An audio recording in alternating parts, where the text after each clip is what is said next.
Et bonjour et bienvenue sur Nbaraki, la chaîne qui parle de NBA comme un putain de baraki. Vous vous demandez toujours ce que vous foutez là. Eh bien, sachez que on continue mon équipe de rêve, on y est presque. On est dans mon top 3 et donc fin du suspense. Voilà, voici l'équipe que je supporte. Je suis un Pacers fan, on va expliquer pourquoi. En parlant de Reggie Miller notamment, mais pas que, parce que les Pacers ce n'est pas que Reggie Miller, hein. Évidemment. Et donc dans mon équipe de rêve, hein, on rappelle, hein, toute première vidéo, Larry Bird, mon GOAT de tous les temps, hein. Vous verrez qu'en plus ça fait sens avec mon top 2, bref, ça sera la semaine prochaine. Et ensuite en partant du 12e homme, Clyde Drexler, Jason Williams, Bill Laimbeer, le duo Penny et Shaq, Dirk Nowitzki, Manu Ginobili, Hakim Olajuwon, la semaine dernière, Dennis Rodman, le grand arrêt. Et aujourd'hui, Reggie Miller, mon dieu, mon joueur, sans doute mon joueur préféré de tous les temps, encore plus que Larry Bird et encore plus que mon top 2. Euh, voilà, la déception incroyable du champion sans bague. Hein, voilà, c'est les fans de Charles Barkley, de Pat Ewing, d'Allen Iverson ou quoi, ça savent de quoi je parle. Hein, on parle d'un des plus grands champions de tous les temps qui a malheureusement jamais gagné de titre. Eh là là, qu'est-ce que tu veux que je te dise, hein, c'est dur, hein, d'être un Pacer fan, hein. C'est pas évident, hein, d'être un Pacer fan. Parce que il n'y a pas eu que l'FL avec Reggie, hein, il y a aussi eu l'FL après. Hein, on a quand même rencontré un nombre incalculable de fois Monsieur LeBron James, enfoiré de sa mère, hein. Enfin bon voilà, on va essayer de pas l'insulter, mais vous comprendrez que je l'aime pas trop, hein. Donc je crois que sur un moment, je crois que c'était sur 8 ou 9 saisons, on avait rencontré LeBron James 5 ou 6 fois en playoff, quoi. Enfin voilà, dont 2 fois en finale de conférence. Donc ouais, pas évident, hein. Pas évident d'être un Pacers fan, mais bon voilà, on parlera de ça plus tard. D'abord Reggie. Ah bah que dire sur Reggie? Bon voilà, 18 saisons aux Pacers, hein, le meilleur joueur des Pacers de tous les temps. Hein, on va pas parler de Paul George, surtout pas. Clairement, surtout pas parler de Paul George. Bref, on y reviendra. Donc voilà, en carrière, donc 25 000 points. 25 600, 700, je sais pas exactement combien. 2500 et quelques 3 points, hein. Plus évidemment tous les points en playoff. On va clairement reparler des playoffs de playoff Reggie, hein, et pas de playoff Pi pour le coup. Et alors, sur l'ensemble de sa carrière, je crois que c'est voilà, 3 rebonds, 3 passes par match, hein, donc c'est pas du tout ultime, c'est pas énorme. Hein, on sait, bah, on va commencer par ça, on sait que c'était parmi les faiblesses de son jeu. Bon bah voilà, c'est pas un passeur né du tout, hein, du tout, du tout. Bon voilà, quand même 3 assists, hein, voilà, ça se pose quand même, hein, malgré tout. Hein, ça se pose quand même, mais oui, c'est pas du tout un passeur né. Et alors, défensivement parlant, c'est pas du tout, c'est pas pour ça qu'il est une légende, hein. Je veux dire, c'était pas un mauvais défenseur, hein, loin de là. C'était pas non plus un bon défenseur, voilà. C'était au mieux un défenseur médiocre. Et voilà, ça s'arrête là. Mais bon, voilà, Reggie Miller n'est pas devenu la légende qu'il est devenu pour sa défense et ses passes, ça c'est sûr.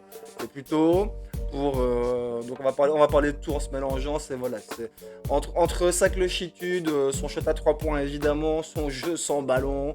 Enfin voilà, c'est Reggie, c'est une panoplie, voilà, c'est Move Verlano quand il était plus jeune, etc. C'est une grosse panoplie offensive, Reggie Miller, hein. C'est vraiment, voilà, ce n'est pas que du shot à 3 points.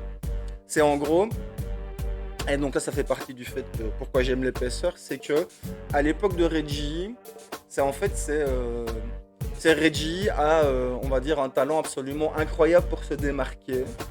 C'est un fait, hein, incontestable. C'est le mec qui bouge tout le temps. Hein, il est très difficile à défendre, hein, parce qu'il n'arrête jamais de bouger. Donc on parle de Reggie, hein, c'est quand même voilà, c'est au niveau du jeu sans ballon, c'est quand même un des meilleurs joueurs de sa génération, voire de tous les temps, au niveau du jeu sans ballon, c'est-à-dire au niveau des déplacements qu'il a sur le terrain. Et alors, bah, c'est un jeu d'équipe, c'est-à-dire que tous les systèmes sont faits pour lui.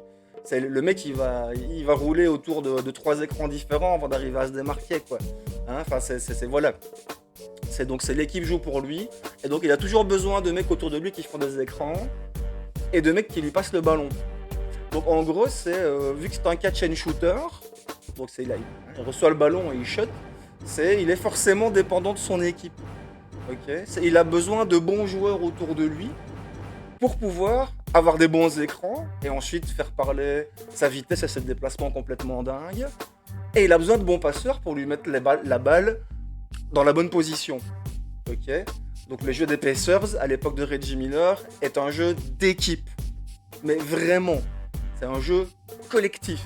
Avec des joueurs comme voilà, Derrick McKee, joueur très sous-estimé si on me demande, qui avait une vision du jeu bien meilleure que celle de Reggie, et qui est capable de faire des passes parfaites si on me demande. Enfin voilà, Mark Jackson, un gros passeur aussi. Et alors au niveau des écrans, ben voilà, tu joues entre les frères Davis, Eric Smith, etc. Hein, l'époque, on va dire, des années 90, quoi. L'épaisseur des années 90, c'est voilà. Il y a du gros matos. Et il va y avoir de grosses séries de playoffs contre les Knicks, notamment. Je veux dire, on peut pas parler de Reggie Miller sans parler de ces séries contre les Knicks. Mais je veux dire, on va continuer sur le jeu vraiment avant de passer aux Knicks. Donc voilà, résumons rapidement. Donc pas très bon défenseur, pas très bon passeur non plus, mais incroyable shooter, un talent magistral pour attirer les fautes. Mais vraiment, hein, Reggie l'a provoqué un nombre incroyable de fautes. Et sur sa carrière, Reggie Miller, c'est presque 90% au lancer franc. Hein, ok, c'est un pur shooter, hein, Reggie. Hein, il marque de tous les côtés du terrain, hein, mais vraiment. Quoi. Donc voilà, ça c'est pour, on va dire, le jeu de Reggie grossièrement résumé. Passons au playoff. Donc par rapport à ce qu'il disait juste avant, c'est à partir du moment où il a commencé vraiment à avoir une équipe efficace autour de lui, avec des gens très forts sous l'anneau, voilà, comme les frères Davis, Rick Smith, etc. Et des gens très bons à la passe, comme Derrick McKee ou Mark Jackson, quoi, que les Pacers ont commencé à faire leur trou en playoff. Et c'est là pour moi que débute vraiment la légende Reggie Miller. C'est dans les séries contre les Knicks. Alors, donc en fait, ils reviennent en playoff après, donc ça fait déjà 6 ou 7 ans que Reggie est là. Et ils vont pas en playoff, hein, c'est l'époque de Detlef Schrempf, etc. Quoi. Et c'est voilà, à chaque fois ils échouent, ils se font sortir, etc. Et donc ils retournent en playoff contre les Knicks au premier tour.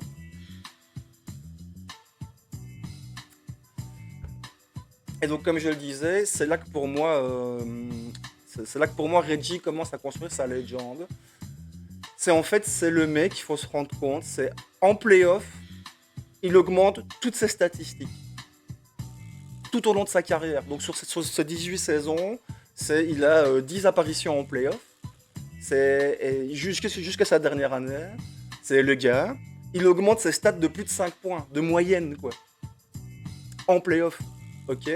Donc dans la NBA actuelle, par exemple, tu as Jimmy Butler, qui a tendance aussi à avoir des stats, hein, qui font un gros jump quand il est en playoff.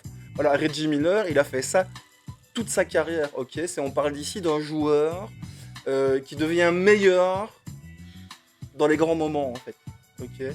C'est typiquement un joueur de playoff, c'est quelqu'un, et donc on va parler de sa clutchitude, hein, c'est quelqu'un qui est capable de se sublimer dans les grands moments. Et alors, si on parle de sa clutchitude, c'est Reggie est tellement en clutch que c'est pas seulement des buzzer beaters qu'il faut se souvenir ou des actions de fin de match. C'est Isaiah Thomas qui disait ça. C'est Reggie, c'est un joueur qui est clutch pendant tout le match. Si vous avez joué au basket, vous savez bien qu'un match ça se termine pas, enfin je veux dire ça ne se règle pas uniquement sur la fin de match. Surtout quand c'est au buzzer beater. C'est une accumulation de détails qui vont du début jusqu'à la fin du match. Ok. Et si vous avez déjà joué, vous savez ce que c'est que de partir devant et de se faire rattraper. Et vous savez ce que c'est de vous faire larguer au début et de revenir boum boum boum petit à petit pendant plus d'une demi-heure, quoi. Ok. Ben en fait Reggie c'est le mec, c'est pendant tout le match quand t'as besoin d'un panier, tu files la balle à Reggie, quoi. Et il va te le mettre ton panier. Tu commences à avoir 4 ou 5 points de retard, t'as besoin d'un panier absolument là maintenant pour pas commencer à laisser partir les mecs devant. Bah hop, t'as Reggie qui va venir mettre son 3 points, quoi. Et qui va te garder dans le match et qui va conserver, on va dire, qui va éviter que le momentum, boum, ne parte sur l'équipe adverse. Tu vois, c'est un mec qui est clutch tout le temps, en fait. Ok, il est pas seulement clutch en fin de match, il est clutch pendant tout le match. C'est Reggie, quoi. C'est le gars, il est un petit peu ailleurs, hein, comme ça. Mais vraiment, il faut se rendre compte. Hein. Voilà, il faut regarder des matchs en entier. Alors, désolé, hein, je sais bien que il n'y a pas, y a pas énormément de gens qui ont envie de jouer à ça, hein. Je m'en doute bien, ça, hein, je veux dire. Il y a quand même assez peu de fans d'épaisseurs, hein. Alors bon, s'il faut se taper des matchs entiers juste pour voir Reggie, mais c'est voilà. Moi, je l'ai fait ici dernièrement, hein, forcément. Hein, en plus de regarder, hein, tous les documentaires, etc., sur YouTube, etc., là, pendant la semaine, je me suis surgavé de Reggie Miller alors que je connaissais déjà tout par cœur, hein. On va arrêter de déconner, quoi. Mais voilà, c'est le mec, il est clutch tout le temps, quoi. Et alors en playoff. Bon, bah, on va quand même un peu parler de ces séries contre les Knicks. Donc la première année, voilà, ils se font sortir 3-2, hein. À l'époque, le premier tour, c'était seulement en 3 matchs gagnants. Est-ce que ma club s'est rallumé? Non, attendez, j'arrive. Mhm. Maintenant, oui. Et donc je disais, voilà, cette année-là, c'est Reggie se rend compte que putain, il y a moyen d'aller taper les Knicks en vrai, quoi. Il faut juste qu'on est encore un petit peu plus fort et il y aura moyen de taper les Knicks, en fait. Et en fait, c'est dans ces séries-là, hein, qu'il y a le fameux match, hein, avec Spike Lee. Tous les amateurs de NBA de l'époque s'en souviennent, hein. Tous les New-Yorkais aussi. Salut les mecs, hein. D'ailleurs, en parlant de ça, c'est c'est sur Twitch. J'ai des camarades comme ça, enfin des camarades, attention. Il y a deux, trois gars que je connais comme ça qui sont fans de basket, dont un PC, mais aussi un X. Et c'est voilà, c'est mon avatar sur Twitch, bah, c'est Reggie Miller qui fait le choke sign. Et voilà, il m'appelle motherfucker tout le temps, quoi, tu vois, ça nous fait bien rire, quoi. Tu vois, les Knicks n'ont pas oublié Reggie, quoi. Ok? Toujours maintenant, ceux qui étaient là, les séries contre Reggie Miller, ben, ils s'en souviennent tous, quoi. Hein, Spike Lee le premier, hein, donc je vais pas refaire la story, hein, mais en entier, c'est-à-dire que c'est en somme, c'est voilà Spike Lee le réalisateur hein, quand même, hein, déconnez pas. Donc le réalisateur, c'est un gros gros fan des Knicks. Et en fait, lui, il est là toute l'année, hein, il est abonné, voilà, c'est full time, c'est le gars, c'est un Knicks fan ultime. Et alors, pendant la série contre les Knicks, quoi, ils font, c'est à la maison, en fait, t'as Indiana qui se fait vraiment taper, quoi. Ok, c'est les Knicks, c'est dans le quatrième quart-temps, ils mènent de 12 points à l'entame du quatrième, quoi, tu vois. Et depuis le début du match, t'as Spike Lee qui arrête pas de provoquer Reggie, en fait. Parce qu'il est sur le bord du terrain, et il crie Cheryl, Cheryl. Donc on va reparler aussi, hein, de la story de Reggie avec Cheryl, etc. Mais bon, il crie après Reggie, quoi. Et carrément, Reggie devient fou. Et il fait ok, ok. Donc on rappelle, hein, Reggie Miller, un des plus grands trash talkers de tous les temps. On va expliquer vite ça aussi après. Mais c'est voilà, il fait ok Spike. C'est comme ça, bah maintenant je vais gagner le match. Sur le quatrième quart-temps, Reggie Miller, il met 25 points, les mecs. Ok? C'est ça que je vous dis que c'est pendant ces séries contre les Knicks que Reggie Miller commence à construire sa légende, quoi. C'est le gars, pendant le quatrième quart-temps, aller revoir l'entièreté sur YouTube, c'est un truc de malade. C'est dès qu'il a la balle, il shot, il marque. Ok? Et à chaque fois qu'il va marquer, il va commencer à aller taunter Spike Lee sur le bord du terrain, quoi. Et ça finit en choke sign, et puis ça. Donc ça, on le voit jamais aux images, mais en fait, il fait le choke sign, et puis après, il attrape ses couilles, quoi. Et il raconte je sais pas quoi à Spike Lee, enfin bref, il l'insulte. Hein, sans doute après sa mère ou sa femme, ou bref, hein, voilà, c'est ce jour-là. Si Spike Lee n'est pas là, Indiana perd le match. Le lendemain, dans la presse, en première page, t'as Spike Lee qui se fait allumer par toute la presse new-yorkaise, quoi. Ouais, merci Spike, on s'est fait Spike. Enfin, c'est un truc de malade, quoi. Faut se rendre compte, les mecs. Hein, on parle ici d'Indiana, hein, l'équipe la plus paysanne de la NBA. Ok. Les grands champs de céréales, tout ça, santé. Aujourd'hui, j'ai de la bière brune flamande, hein, tu vois, ça reste bien dans l'esprit. Ok, c'est du côté d'Indianapolis, à part les 500 miles, éventuellement les Colts, hein, mais bon, il n'y a pas. Enfin voilà, c'est en comparaison des villes comme Los Angeles et New York, voilà, c'est un des plus petits marchés médiatiques de la NBA en fait, Indiana. Ok,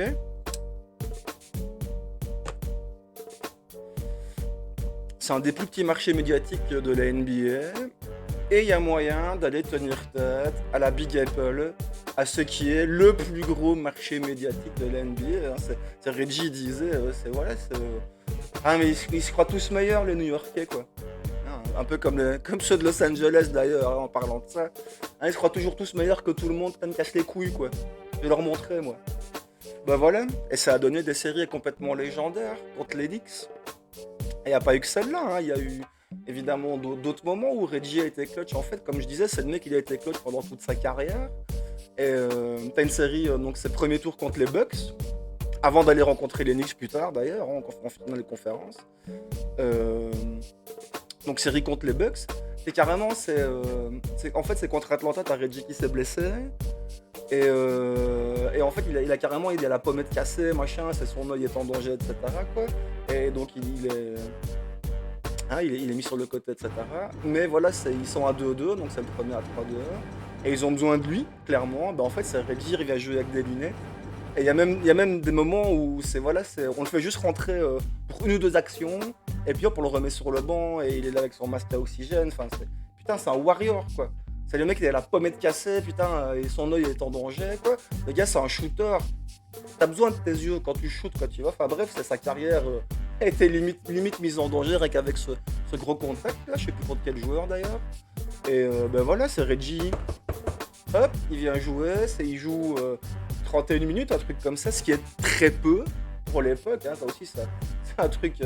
C'est les joueurs maintenant, ils se plaignent parce qu'ils doivent jouer 35 minutes. C'est Jordan, sa moyenne de minutes sur sa carrière, c'est 42 ou 43, hein, les mecs. Hein. Enfin bref, et Reggie aussi, du coup, a fait plus de 40, quoi. Et donc ce jour-là, il joue qu'une trentaine de minutes, hein, il met 21 points, quoi. Hein.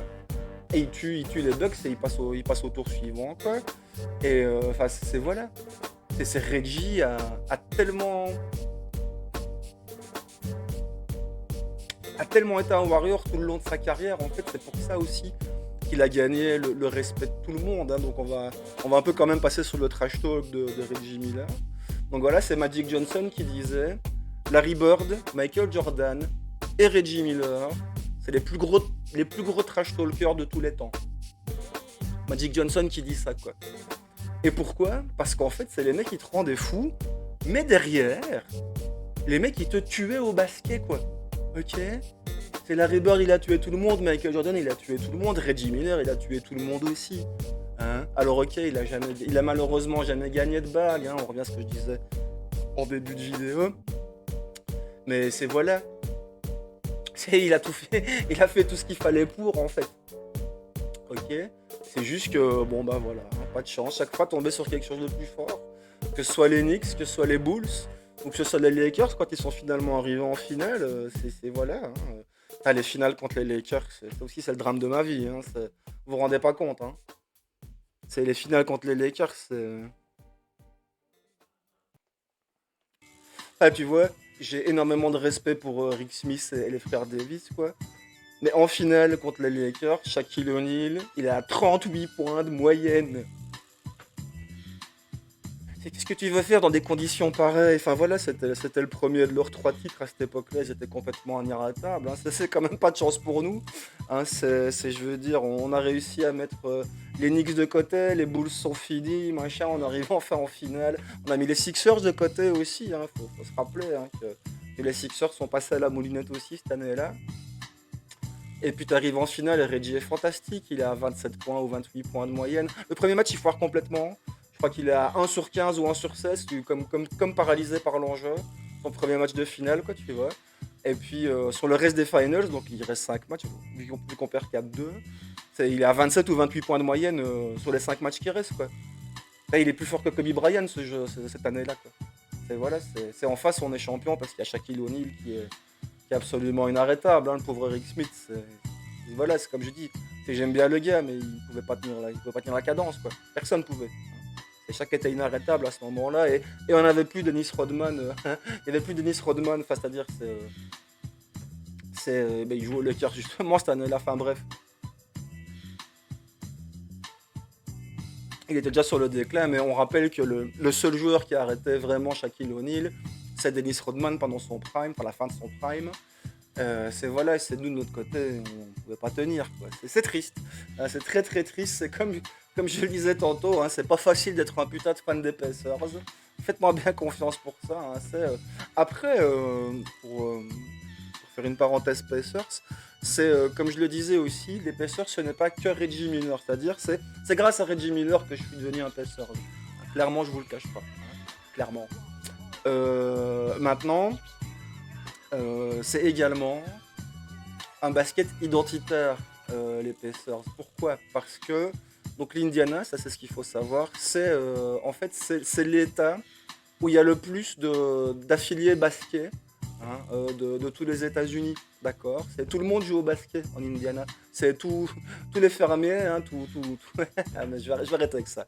Je vais arrêter avec ça. Enfin bref, c'est l'endroit des États-Unis où tout le monde il a la place, il a un panier de basket dans son allée de garage, quoi. Ok?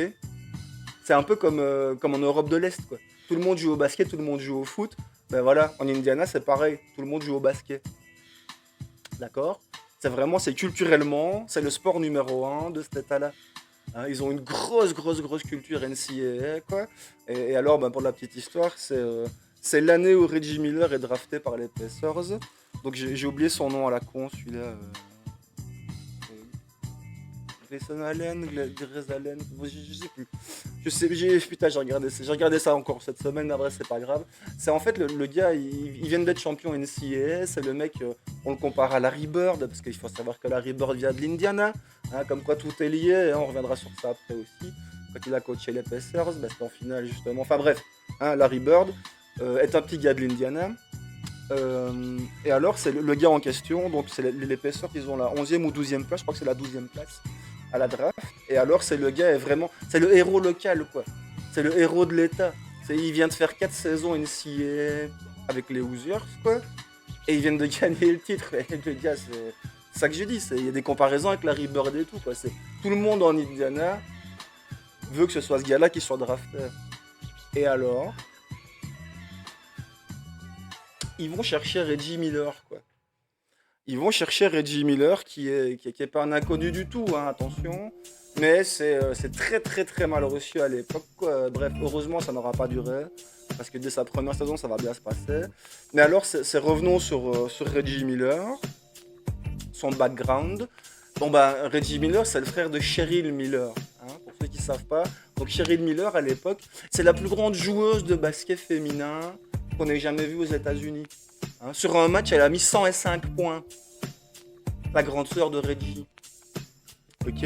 Donc en fait, Reggie a grandi dans une famille dont les parents, enfin dont le père était militaire, hein, et tous les enfants sont sportifs.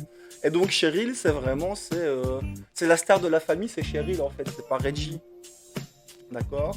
Parce que dès qu'elle est petite, au basket, elle va tout tuer, elle va tout arracher, elle va être plusieurs fois championne de collège, machin, enfin voilà, elle va être championne aux Jeux Olympiques, c'est Cheryl Miller, à son époque, est considérée comme la plus grande joueuse de basket de tous les temps. Ok? Et donc Reggie, il grandit donc dans une famille militaire où voilà, où à son père et à sa mère, il doit leur donner du yes sir et du yes ma'am, no ma'am, yes sir, no sir, quoi. Enfin, tu vois, c'est assez strict.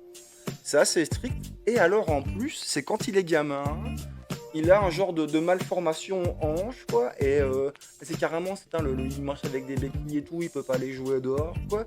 Et ses parents croient à l'époque qu'en fait, si un jour il peut juste marcher convenablement, ce sera déjà un petit miracle. Et donc ça, c'est quand même assez incroyable. Il va guérir assez vite, quoi. Et donc il va se mettre au basket. Et alors, c'est pendant toute sa jeunesse, bah, il va se faire déglinguer par sa sœur. Il va se faire déglinguer par sa sœur pendant toute sa jeunesse, quoi. Et donc il va grandir dans son ombre. Et alors, il va... C'est un club de merde. Il va donc devenir un des meilleurs joueurs d'abord de sa high school et puis ensuite de UCLA, hein, parce qu'ils viennent de Los Angeles, quoi.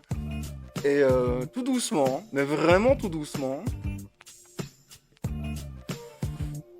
Reggie Miller va commencer à se faire un nom, et donc il termine meilleur joueur de son équipe, hein, ces 2 années-là, quoi. Et c'est pour ça qu'il est drafté en NBA. Mais alors le jour de sa draft, ça c'est dingue.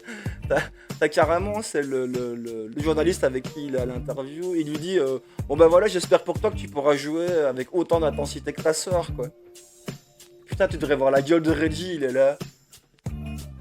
Et donc en fait c'est un genre de vidéo interview, tu vois, ils sont à Los Angeles et l'autre il est je sais pas où quoi. Et c'est quoi sur là s'il l'avait eu devant, je crois qu'il aurait mis une droite dans sa gueule quoi. Enfin, tu vois ce que je veux dire, c'est le mec il doit grandir donc dans un environnement où c'est pas lui du tout le champion de sa famille quoi. Et donc voilà, on parle ici de quelqu'un qui est en fait arrivé au bout de ses rêves, hein, comme dirait Jean-Jacques Goldman, quoi. C'est à force de voilà, c'est d'entraînement, de rigueur, de rigueur dans son sport, quoi. Ok. Et alors un talent de ouf, mais on oublie souvent que le talent c'est du boulot, ok. Et alors c'est Baron Davis qui disait ça, c'est la première fois qu'il a joué contre Reggie Miller, donc tu sais, ils sont en pre-game, quoi, ils sont en practice, quoi, d'avant-match. Et en fait, il voit Reggie Miller s'entraîner et il dit, mais putain, qu'est-ce que c'est que ça, quoi. Parce qu'en fait, Reggie Miller, il est déjà en train de dégouliner de transpiration, de donner tout ce qu'il a, boum boum, de partir dans tous les sens, de faire du catch and shoot, quoi, tu vois, le gars est hyper sérieux. Et carrément, t'as Baron Davis qui se dit, mais putain, il va être crevé pour le match. Et quand le match arrive, t'as Reggie Miller qui fait la même chose que pendant l'entraînement, mais encore en plus vite, encore en plus fort, encore en plus dur, et en mettant les shoots de dingue qu'il est capable de mettre, de faire des déplacements de fou autour des écrans, de partir dans un sens, de revenir dans l'autre pour repartir à nouveau dans l'autre. Enfin bref, Reggie sans ballon, c'est un truc de malade, quoi, tu vois. Et Baron Davis, il dit à ce moment-là, ah ouais d'accord, c'est ça être une superstar en NBA, quoi. Voilà. C'est Reggie, c'est pas le plus grand, donc il fait comme Dennis Rodman, il fait 2 m 1, et je crois qu'il fait 85 kilos, hein, un truc comme ça. Donc tu vois, c'est quelqu'un d'assez fin en fait. Il n'est pas très très athlétique au final.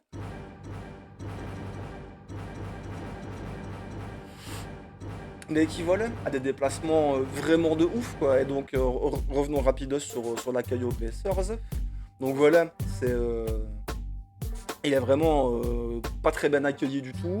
Hein, voilà, mais heureusement, hein, ça va se passer assez bien, assez vite. Mais le truc qu'il y a, c'est au début, voilà, c'est quand il ratait un peu son match, t'avais les spectateurs adverses qui criaient Cheryl, Cheryl. Tu vois, donc voilà, c'est le gars, il a dû se battre toute sa carrière en fait. Et c'est pour ça que moi j'ai énorme. C'est pour ça que j'ai de cette admiration pour Reggie en fait, c'est parce que le gars, après avoir surmonté une maladie infantile qu'on croyait incurable, après avoir grandi dans l'ombre de sa grande sœur, est arrivé en NBA, bah écoute, à devenir le joueur préféré de Stephen Curry. Et le mien aussi, mais bon voilà, c'est mon avis, un petit peu moins d'importance que celui de Steph Curry. Si tu vois ce que je veux dire, donc là je déconne pas, hein, c'est complètement vérifiable. C'est à la question à Steph Curry, c'est quel joueur t'as aimé quand t'étais gamin? Reggie Miller. C'est à chaque fois ce qu'il répond. Reggie Miller. Ok. Et donc là on va passer tout de suite maintenant à l'impact en fait que Reggie Miller a, au-delà du fait que c'est un joueur hyper clutch, hyper talentueux, incroyable offensivement. Mais voilà, Reggie Miller a ouvert la voie au niveau du 3 points, etc. D'abord un mec comme Ray Allen, hein, qui sont vraiment deux joueurs très très similaires, hein, Ray Allen et Reggie Miller, quoi. Mais aussi à Steph Curry derrière. Alors bon, Steph Curry c'est un autre animal, hein, on en reparlera peut-être une autre fois, mais c'est voilà. Alors il n'était pas le seul, hein, mais disons qu'il a été tellement impressionnant dans les moments chauds, il a tellement laissé de traces dans l'histoire, je veux dire on pourrait reparler aussi on va en reparler d'ailleurs, des 8 points en 9 secondes, on va quand même en parler quoi. Enfin bref voilà, il a laissé tellement de shots absolument mémorables dans l'histoire, qui fait partie clairement de ceux qui ont popularisé le 3 points. Alors c'est Steph Curry qui l'a révolutionné derrière, hein, mais ça, comme je disais, un autre animal. Mais voilà, c'est sans Reggie, il n'y a pas de Ray Allen. Et accessoirement, il n'y a pas de Steph Curry non plus. Hein. Alors la voie avait déjà été ouverte par Larry Bird, hein, notamment. Et puis ensuite, il y a eu Reggie, et puis ensuite, ben voilà, il y a eu Ray Allen et il y a eu Steph Curry. Mais il faut quand même bien se rendre compte, je sais bien que c'est un truc qu'on dit souvent et que ça manque un peu de sens. Mais si Reggie Miller devait jouer dans la NBA d'aujourd'hui et avoir beaucoup plus d'occasions de shooter à 3 points que ce qu'il avait à l'époque, je ne vais pas savoir combien il va en mettre, ça va être un truc de fou. Après, un truc qu'on oublie souvent aussi, c'est que Reggie n'est pas qu'un shooter de 3 points. Comme je le disais tantôt, en fait, c'est dès qu'il avait un petit peu d'espace, une fois qu'il s'était démarqué et qu'il avait utilisé les écrans à son avantage et qu'il avait réussi à se libérer un peu d'espace, qu'il recevait la balle, il s'en foutait pas mal d'être 2 pas, 1 pas ou même un pied sur la ligne, il shotait quoi. Ok. C'est Reggie ne cherchait pas le 3 points à chaque fois. C'est ça qu'il faut se dire, c'est il cherchait juste l'ouverture. D'accord. C'était pas un chasseur de 3 points comme on le voit maintenant, hein. On shootait beaucoup moins à 3 points. C'est les Pacers de tous ensemble, enfin toute la NBA à l'époque, c'est shoté environ 25 fois par match à 3 points. Et de nos jours, t'as des équipes qui sont au-delà des 40, hein. Ok. Moi je sais pas c'est combien, à un moment c'est les Rockets, je crois qu'ils ont fait une saison, ils étaient à 43 ou 44 tentatives par match. Ben voilà, c'est quand même vachement plus quoi. Parce que le double est gros, hein. Mais anyway, revenons sur la clôtitude de Reggie et donc ce moment incroyable, ça il faut quand même le raconter. Donc voilà, hein, si vous l'avez pas vu, ça il faut vraiment aller le voir quoi. C'est Reggie Miller contre les Knicks, hein, contre les Knicks à nouveau. Continue de créer sa légende. Et en fait c'est un match, donc moi c'est celui-là que j'ai regardé ici dernièrement. Je l'ai revu en entier, putain c'est un match de dingue. Mais vraiment. C'est un match complètement fou. Et alors, mais les Pacers méritent tellement de le gagner. Je veux pas faire ma pleureuse. Mais putain, les arbitres cette fois-là, putain, c'est scandaleux. Bref, anyway. Euh, les Pacers sont menés, il reste 18 secondes sur le clock. Donc je crois que c'est 105 à 99. D'accord. Et alors, c'est temps mort qui est pris, ok, rentré sur le côté. Voilà, petit système pour Reggie. Merde. Whatever. Petit système pour Reggie qui arrive à se démarquer. Hop, qui shoot à 3 points. Décalé sur la gauche. Pressing. Parce que bon voilà. C'est 105, 103 du coup. 105, 102 pardon. Ok. Et alors, voilà. Il y a des moments comme ça qui s'expliquent pas. C'est les Knicks vont un petit peu foirer. C'est-à-dire que c'est Anthony Mason qui a la balle pour faire la rentrée en ligne de fond. C'est va passer la balle à Derek Harper qui est en train de se casser la gueule et puis qui tend le bras comme ça. Et en fait, c'est la balle arrive dans les mains de Reggie. Et alors, ça c'est incroyable. Dans un moment aussi chaud, aussi tendu, on parle voilà, je crois que c'était finale de conférence. C'était finale de conférence ou ça n'est là ou pas. Enfin bref, deuxième tour au final de conférence. Je confonds souvent les années. Bref, c'est pas grave, c'est pas important. Mais dans un moment aussi chaud, avoir la présence d'esprit de faire ce qu'il va faire, c'est absolument du jamais vu. Ok. Mais vraiment.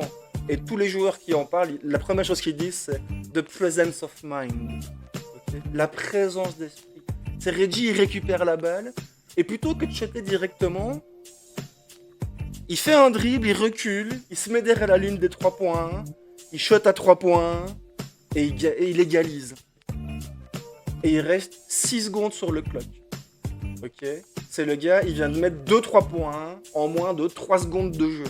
Ah, ou de 10 secondes, enfin bref, ok. Il vient de mettre 2-3 points à ce moment-là du match, quoi. C'est... donc les Knicks refont rentrer derrière, hein, vu que c'est un nouveau panier. Et alors j'ai oublié son nom, c'est... qui fait faute sur... chose qui fait faute sur Stark.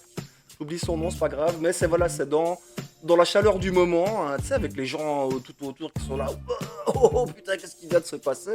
C'est parce qu'on n'a jamais vu ça, quoi. C'est le mec qui vient de mettre 2-3 points en un temps, mais absolument record, quoi. Il met un 3 points, c'est rentré, il récupère la balle, il dribble derrière la ligne des 3 points et il rechute direct, et il égalise, quoi. Ok. Et donc derrière, t'as l'autre qui fait faute sur John Stark, et t'as John Stark, parce qu'en fait, voilà, tout le monde est choqué, en fait. C'est les fans sont choqués, le banc est choqué, les coachs sont choqués, les joueurs sont choqués. Personne ne comprend rien à ce qui vient d'arriver, tellement ce moment est incroyable. Et t'as John Starks derrière qui va rater ses 2 lancers francs. Hop, bataille au rebond, Ewing qui récupère, qui re-shot, qui re-rate. Reggie qui récupère, faute sur Reggie. À ce moment-là, il reste, je sais pas, il reste 4 secondes ou je sais pas quoi. Et donc voilà, faute sur Reggie, bah, c'était plus qu'à la cinquième, boum, retour à la ligne des lancers francs de l'autre côté. Et alors que John Starks vient de rater 2 lancers francs, Reggie va mettre 2 lancers francs. Et donc au final, c'est sur 9 secondes de jeu, le mec met 8 points.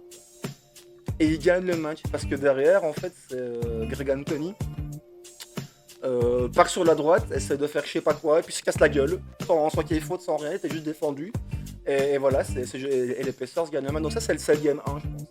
C'est le game 1 des finales de conférence. Et c'est un truc absolument incroyable, quoi.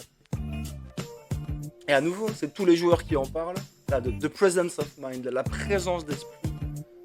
Une fois qu'il a récupéré la balle, de revenir comme ça derrière la ligne de 3 points et re-shotter directement derrière, c'est exceptionnel. J'ai vu une vidéo pas mal tantôt là. T'as un mec qui en parle et il dit c'est rien que pour cette action, il doit être Hall of Famer en fait. Mais voilà, il se trouve qu'il est Hall of Famer quand même, mais pas pour que cette action.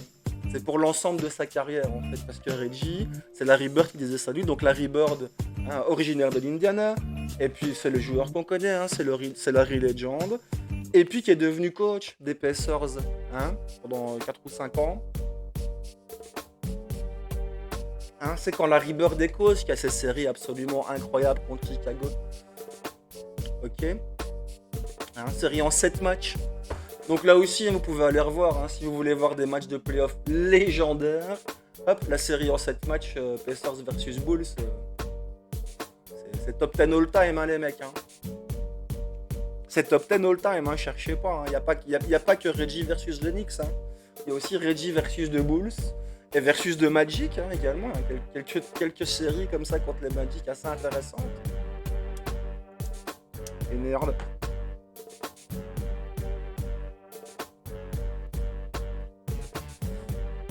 Ça fait combien? Ça fait déjà 37, ouais. J'avais dit, hein, je savais bien qu'aujourd'hui,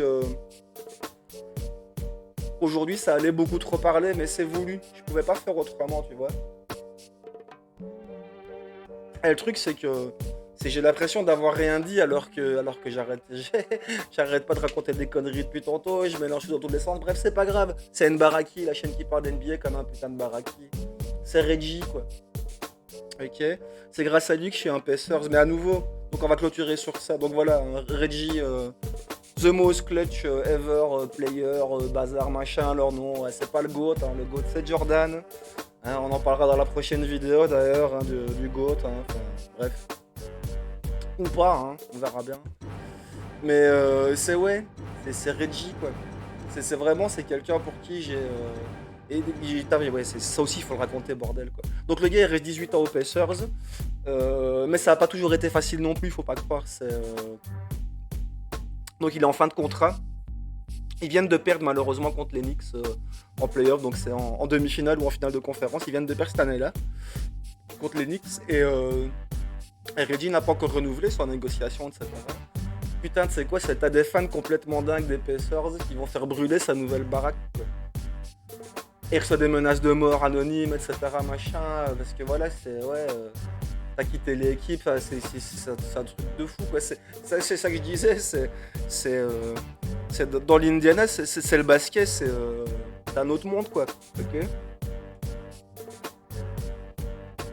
C'est la plupart des fans sont charmants, mais il y a 2-3 extrémistes comme ça qui volent. Il a vraiment pensé à ce moment-là, en fait, à quitter les Pacers. Parce qu'il disait, bon voilà, ça fait 10 ans que je suis là, ou 9 ans, je sais plus exactement. Il s'est dit, est-ce que... Putain, ça vaut vraiment le coup, quoi, de rester aux Pacers. Et en fait, il se dit, ouais, non, en fait, ça vaut pas le coup. Et c'est Larry Bird. Donc en fait, c'est Larry Bird venait d'arriver et allait être le coach des Pacers l'an prochain, l'année d'après. Et donc, il téléphone à Reggie. Et il lui dit, écoute, voilà, hein, je comprends bien. Je comprends bien que tu as envie de partir, si tu as envie de partir, voilà, je respecterai ta décision, je te casserai pas les couilles. Mais je dois quand même te dire ça. Et voilà, c'est l'équipe, elle a besoin de toi. La ville, elle a besoin de toi. Les Pacers, ils ont besoin de toi. Et moi, comme coach, j'ai besoin de toi. Et Reggie va réfléchir, quoi. Et Reggie, il va rester. Je sais pas si vous vous imaginez, quoi. C'est le gars, il est accueilli. Et il est accueilli comme la dernière des merdes. Et puis ça devient le héros. Et puis sous prétexte qu'il perd et qu'il est en négociation de contrat, t'as des tarés qui vont faire brûler sa maison, quoi. Oh putain. Il y a combien de joueurs qui se seraient barrés, quoi, qui auraient dit va te faire foutre Indiana, quoi. C'est comme ça que tu me remercies pour tous les services rendus. Et il y en a combien qui l'auraient fait, quoi. Ben non, Reggie, grâce à Larry Bird, Reggie va rester au Pacers.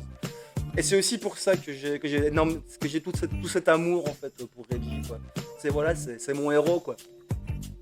Ok.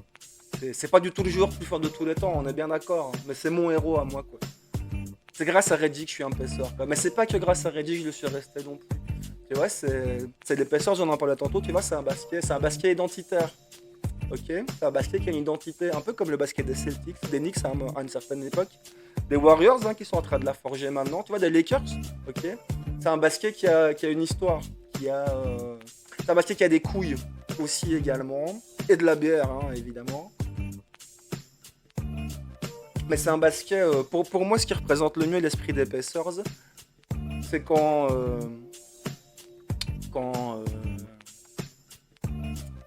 au début où Paul George est arrivé, donc il n'était pas encore la star qu'on connaît maintenant. Donc c'est quand Frank Vogel a pris les Pacers en main. Sur la moyenne de points dans l'équipe, tu avais 7 joueurs à plus de 10 points en moyenne sur la saison. Ok. C'est un basket collectif. C'est un basket où il n'y a pas de... Comment dire Ah putain, ça joue pas d'isolation comme dans toutes ces équipes de merde. Tu sais, je vais m'énerver. Je dois pas. Voilà, il y a tellement d'équipes pour lesquelles j'ai absolument aucun respect. À cause du fait qu'ils jouent trop d'isolé, qu'ils jouent pas en équipe et qu'ils sont même pas capables de poser des systèmes convenables. Enfin bon, c'est l'NBA d'aujourd'hui, c'est l'NBA d'aujourd'hui qui part en couille sous plein d'aspects. On en reparlera, on aura le temps d'en reparler. Enfin voilà, je vais insulter les équipes de personnes aujourd'hui, mais vous vous doutez bien que ouais, c'est les équipes, c'est les Lakers, c'est les Knicks, bon bah, hein, les Pistons, tout ça, machin, hein. Et encore, les Pistons, j'ai une certaine forme de respect pour eux, hein. Je vous rappelle que j'ai quand même mis Bill Laimbeer dans mon équipe, etc. Enfin voilà, je sais plus quoi dire sur Reggie qui n'est pas qu'amour, affection, voilà, j'aime ce mec, c'est une légende du basket, c'est une légende du jeu, d'accord, c'est quelqu'un qui a montré la voie, voilà, à Steph Curry, putain de bordel de merde. C'est parce qu'il y a Reggie qu'il y a eu Steph Curry derrière, les gars. Ok. Et malheureusement, ouais, voilà, c'est un des grands champions sans bague. Qu'est-ce que tu veux? Il en faut. Voilà, c'est des histoires tristes en NBA, il en faut aussi. Hein, il faut pas qu'il y ait des histoires heureuses. Mais voilà, c'est comme ça. Il en est ainsi. Et du coup, ben voilà, beaucoup plus long aujourd'hui, 43 minutes. Si tu as tenu jusque-là, eh bien écoute, santé à toi. Tu es mon petit Barakim ou ma petite Barakres favorite. Et voilà, c'est plein d'amour pour toi. Hein. Donc voilà, les gars, aujourd'hui, beaucoup plus long. La semaine prochaine, beaucoup plus long aussi. Hein, on expliquera pourquoi. Il y a plein d'incroyables joueurs qui sont pas dans mon équipe. Hein, notamment parce qu'ils soit c'est des gros connards ou bien soit parce qu'ils sont dans des équipes de gros connards. Hein. Comme j'avais dit, on va insulter personne aujourd'hui, mais la semaine prochaine ça va chier avec bon bah voilà hein, celui qui est pour moi un des meilleurs joueurs de tous les temps, pas le meilleur joueur de tous les temps, mais un des meilleurs joueurs de tous les temps. Et à nouveau, hein, vous verrez que tout fait sens. Hein. Comme j'avais dit la fois dernière, ça voilà, c'est un gros Baraki comme moi. C'est quelle équipe de Baraki peut-il supporter? Bah voilà, les Pacers, mon gars, Reggie Miller, dans mon cœur à jamais, mon joueur préféré de tous les temps. Voilà, j'espère que j'ai pas trop merdé, vraiment. Allez, des bisous à tous. Si vous avez tenu jusque là, vous êtes parfaits et on se revoit la semaine prochaine. Ciao ciao.